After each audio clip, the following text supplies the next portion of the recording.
Well, welcome. I am joined here with Sam Pollard, Director of MLK FBI. My name is Catherine Preston. I'm one of the programmers. And Sam, welcome. Thank you so much for taking the time. I know you must be really busy right now. I'm so busy, Catherine. I can't do this. I'm going to cut off right now. Okay, bye. No, we really do appreciate you joining, though. And we're so excited to have your film in the lineup. It's just exceptional. Thank you.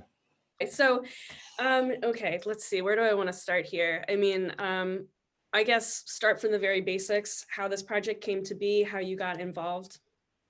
2.5 years ago, the producer, writer of the film, Ben Hadeen, sent me had read a book about Dr. King and how he was surveilled by the FBI, written by David Garrow. And Ben and I had just finished working on another documentary called Two Trains Running. And he said, this, I think, is our next film. So he sent me a copy of the book. I read it and I immediately got in touch with him and said, you're absolutely correct. This is going to be another film we should do together because this is another look at King, another look at J. Edgar Hoover and the FBI. Let's dig into it.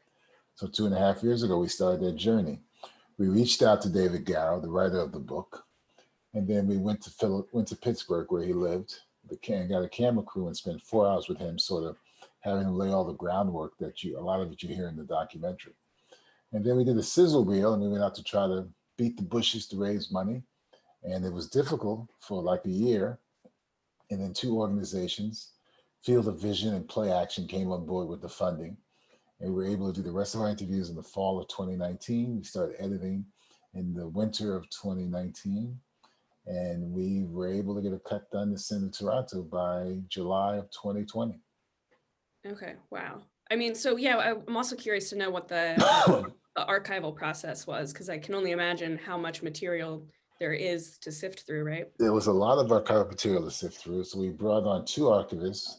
The main one was a gentleman named Brian Becker, who did an extraordinary job finding a lot of the stuff that some of it that we had seen, but found some other stuff, that we had never seen. So for example, Dr. King with his family and his kids in Coretta at the house when the kids were young, footage of James L. Ray being, apprehended by this, the London Scotland Yard police officers.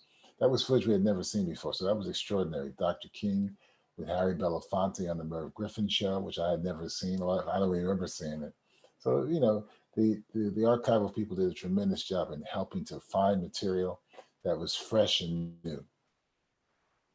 Yeah, absolutely. I also found it really interesting, in addition to that, there was also, all of these moments from Hollywood films sort of glamorizing the FBI and showing like a very, Hollywood version of, oh, yay, the FBI. Whereas, what we're seeing in your film is obviously like the darker underbelly of what was going on. And I just find that really interesting, mostly also because we're still sort of to this day inundated with this, propaganda in Hollywood. So yeah, what was that like, sort of digging through some of those old Hollywood films too? Well, one of the things I had said to the editor of the film, Laura Tomaselli, was that to tell this story, you want to get a sense of the mythology of the FBI. And I happen to be a real old movie buff, and all of the clips that you see in the film are from movies that I had seen as a young man. I had seen over and over again. So I was pretty up to speed on those films. So I gave her a list of films, which are Big Jim McClain with John Wayne, I Was a Communist for the FBI, Walk a Crooked Mile, the FBI Story with Jimmy Stewart, the FBI series with Efren Zimbalist Jr. So I knew that those were the kind of things we wanted to dig into, to give you another look at the FBI, and then when our actual documentary unpeeled who they really were. So it was something we thought of right from the beginning. Yeah, do you find that that is still an issue in Hollywood today? Just sort of like glamorizing, especially in a moment like we're living in right now?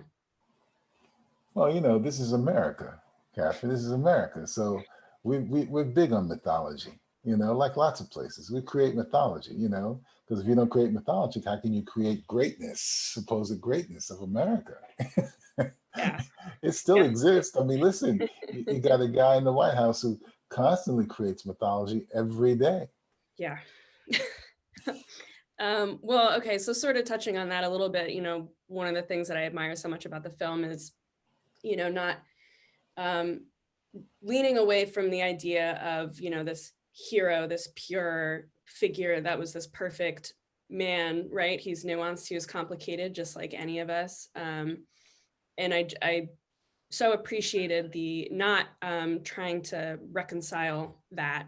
Um, and it's just, I mean, it's so, I think, eye-opening for so many people who will see this film that will just completely sort of turn our today notion of who MLK was sort of on its head, because he isn't talked about with his flaws today, I find. Well, because he's become iconic. I mean, think back. I mean, I always tell people I grew up at a time in America where when people said Abraham Lincoln, the first thing I always thought was, wow, he's the great American president that freed the slaves, the Emancipation Proclamation. Wow, what a wonderful thing he did for my people. But as I've gotten older and read other books about him, I see he's a much more complicated human being. And the same can be said for Dr. King. The same can be said for any of our heroes and sheroes, that they're much more complicated. And I think part of the responsibility for documentary filmmakers is when you delve into these characters and their stories, you got to look at them from all levels. They're layered, complex human beings like we all are. And if you want to do a really decent job, you got to look at those things. You got to look at them in the shadows. I just think it's an important thing you have to do as a filmmaker. And it's something for me as a filmmaker that I have become more nuanced about as I make films as I get older. How so? Well, if you go back and you watch my films from like 1988 when I did Eyes on the Prize and I did the segment on Muhammad Ali, it's to me it's a little kind of like soft on him and his deciding not to go to fight in Vietnam. Now, if I was doing that film today, I would dig into him and who he was, and maybe he was doing it for one reason, but there may have been other reasons that he was doing it because he wasn't perfect. So that's what I mean. The films that I did back 30 years ago, they were what I call a little soft shoe. And as I get older, I don't want them to be. I want them to be like hard taps. Sure. Do you think that played a role into just keeping your focus on the archival footage up until the very end, like as opposed to seeing these talking heads throughout? We decided very early in the process that we didn't want anybody on camera. We wanted to make sure that you were immersed in the archival material and the recreations that we did. We wanted to keep the audience engaged. And part of that comes from the fact that you see more documentaries doing that. I had worked on a film in 2015 about Frank Sinatra that was directed by Alex Gibney. And we had just the audio tapes of Sinatra sort of basically laying out his whole life. And we decided that when we interviewed any other people, like his daughter, Nancy, his other daughter, and his son Frank Jr., we were going to keep them off camera. And that's how we did with everybody that we interviewed. We just did audio. So that was part of the strategy. I mean, if you watch the Amy Winehouse documentary, it's all voiceover, and that was the sort of the same strategy. Now, the idea of putting them on camera, quite honestly, wasn't my idea. It was Laura, the editor's idea, that she wanted to come on camera with them. And I thought it was like a refreshing idea because all of a sudden you see them who you've been listening to. You see Andy Young, you see Clarence Jones, you see Charles Knox. You see these people on camera. You see David Garrow, Donna Murch, and Beverly Gage. Comey, we only did audio interview with, so we couldn't put him on camera. So that was sort of, I thought, a very sort of, wonderful thing to do, to bring them on camera at the end. So you say, this is who was talking to us. Yeah, no, it was very effective. Yeah. So one thing I was struck by in the movie was Dr. King being asked, by this interviewer, how, things are they moving too fast, and that your movement is causing riots.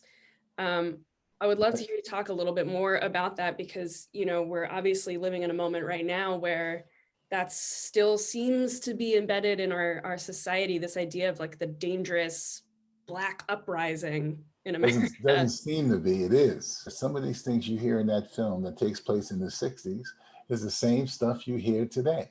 Back then it was, Dr. King is going to be tainted by communism. They're going to help him if he gets involved with the communists, they're going to destroy the fabric of American democracy. Now it's not communists, it's Antifa. Antifa is going to help with these peaceful protesters. They're going to destroy the fabric of democracy. You know, aren't you moving too fast? Why can't you slow things down? Same thing.